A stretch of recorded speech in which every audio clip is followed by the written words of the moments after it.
جنوبی کوریا میں صدر یون سک یول کی حراست میں ان کی جانب سے شواہد مٹانے کے خدشے کے پیش نظر 20 دن کی توسیع کر دی گئی۔ ڈان اخبار میں شائع غیر ملکی خبر رساں ادارے کی رپورٹ کے مطابق جنوبی کوریا کے تفتیش کاروں نے جمعے کو سیول کی ایک عدالت سے صدر کی جانب سے تفتیشی سوالات کا جواب دینے سے انکار کی وجہ سے درخواست کی کہ وہ صدر کی حراست میں مزید توسیع کریں۔ سیول ویسٹرن ڈسٹرکٹ کورٹ نے کہا کہ اس نے اعلیٰ عہدیداروں کی بدعنوانی کی تحقیقات کے دفتر کی جانب سے درخواست کردہ حراست کا وارنٹ منظور کر لیا ہے۔ عدالت نے جاری بیان میں کہا کہ حراست میں توسیع اس لیے دی گئی کیونکہ صدر کی جانب سے اہم شواہد کو مٹائے جانے کا خدشہ تھا۔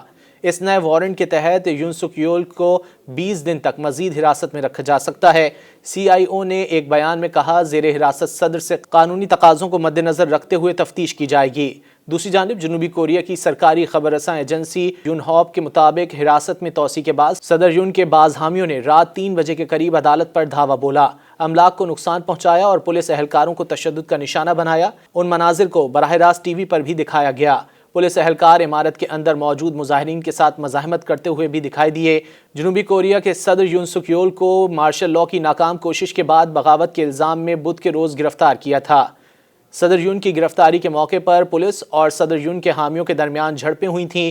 اگر یون سک یول پر الزامات ثابت ہو جاتے ہیں تو اس جرم پر انہیں عمر قید اور سزائے موت بھی دی جا سکتی ہے۔ مزید نیوز اپ ڈیٹس اور ڈیجیٹل سٹوریز کے لیے سبسکرائب کریں ڈان نیوز پاکستان۔